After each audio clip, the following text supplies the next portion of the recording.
నువ్వేంటి ఎక్కడ ఉన్నావు? ఏం లేదురా. దా ఇంటికి వెళ్దాం. నేను రానురా. దేనికిరా? నీకు తెలియదు లేరా. ఒరే రారా బాబు, ఇప్పటికి 30 సార్లు ఫోన్ చేశాడు ఇద్దరిని రమ్మని. మా నాన్న పిలిచాడా? నేను రానురా. దేనికిరా? అత్రి తాగిన మైకంలో ఒకరికి తలకే పగిలిపోద్దని వార్నింగ్ ఇచ్చారా? వార్నింగ్ ఇచ్చావా? దేనికి ఇచ్చావురా? తాగే కదా, తాగిన మత్తులో అర్థం కాలేదు.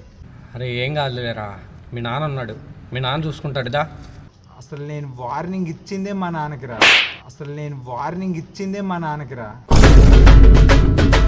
మీ నాన్నకు వార్నింగ్ ఇచ్చావా? ఖతం. నిన్ను రమ్మంటే ఓకే, మీ నాన్న నన్ను కూడా ఎందుకు రమ్మన్నాడు రా? అంటే ఏం చేసినా కానీ మన ఇద్దరం కలిసే చేస్తాం కదా, అందుకే పిలిచుంటాడు. ఎడప రంగు ఎడా ఉంటే ఆడే ఉంటానంటివి.